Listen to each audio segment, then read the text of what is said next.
Hi, my name is Thea Singer Spitzer, and I'm pleased to be here with you today. Hi, Thea. Hi. I've been a management consultant for way more years than I care to admit, going on about 30 years now. One of my specialties is collaboration, and it's also a passion of mine. And in that light, I've written a new book called The Power of Collaboration. The purpose of the book is to share a whole different way of working with each other in organizations with you. And that is the purpose of today also, is to share some of those key hints with you so that you can change the dynamics of how things are done in your organization when you leave here. When you talk about collaboration with other people in your organization, and they're in a safe room where they can be totally honest, what do they say about collaboration in your organization and how it works?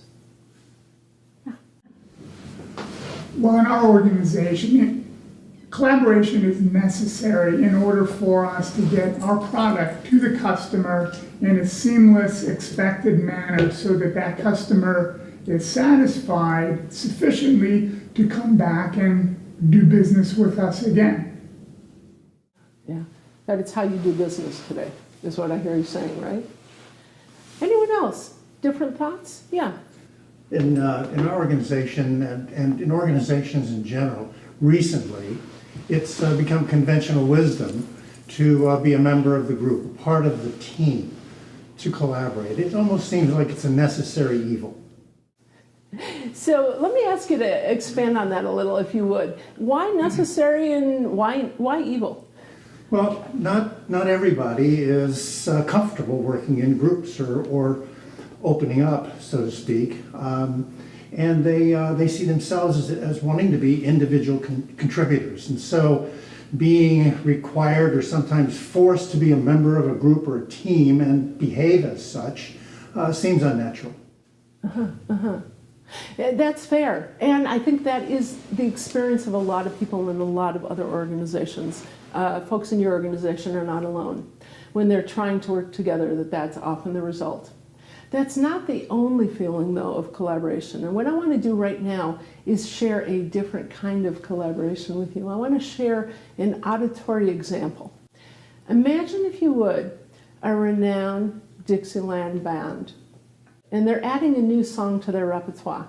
And their individual band members are learning this song right now. And you have access to peek into some of the practice rooms of these individual members. This is what you might hear.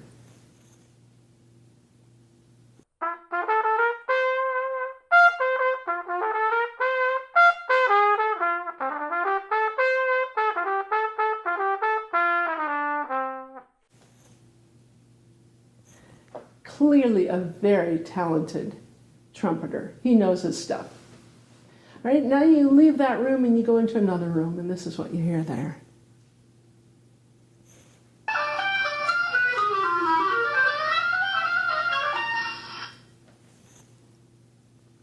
Another exceptionally skilled person. She knows her instrument and the music that she's playing. Now let's see what happens when they get together and play it as a group.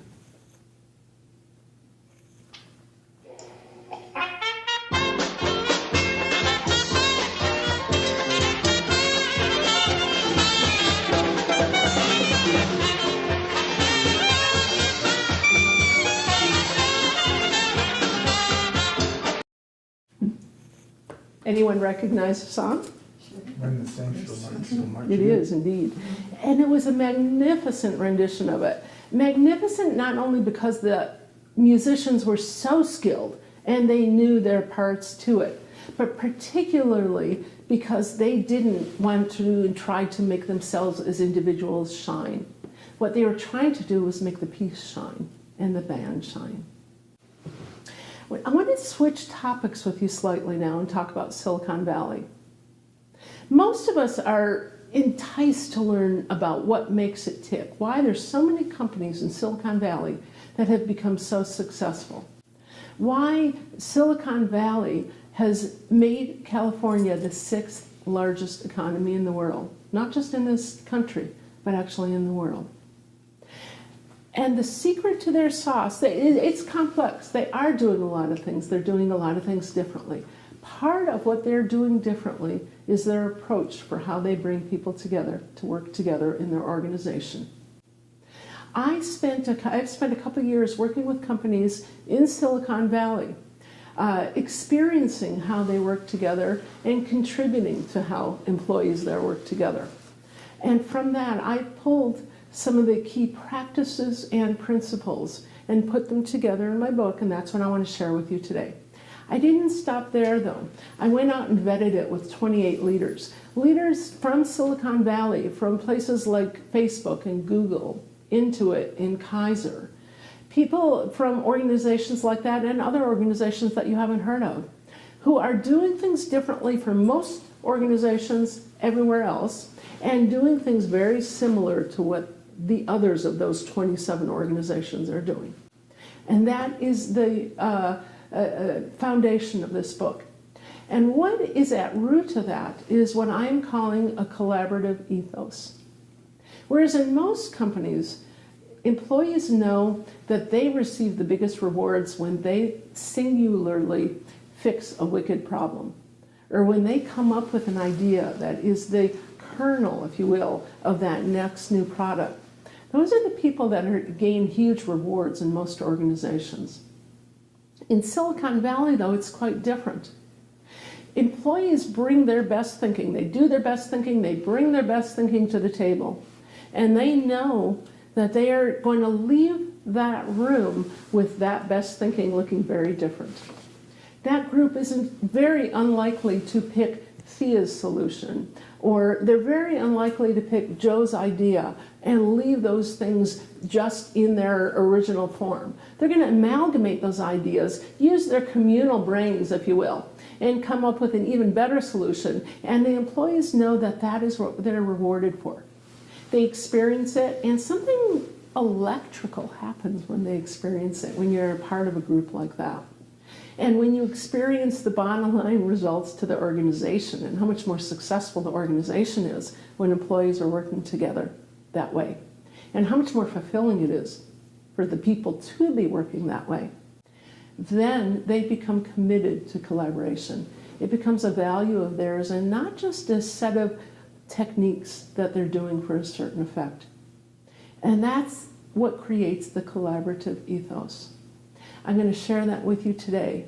The key question is, how do they do that? And the second key question is it applicable to organizations outside of Silicon Valley, outside of the tech industry, and even outside of the for-profit world? Is it applicable to people in the nonprofit world, to governmental agencies? And the answer is, the exciting answer is it is. It's just as applicable to all those other organizations as it is to this small group of people in Silicon Valley currently doing that. That's what I want to share with you today. So let's get down to it.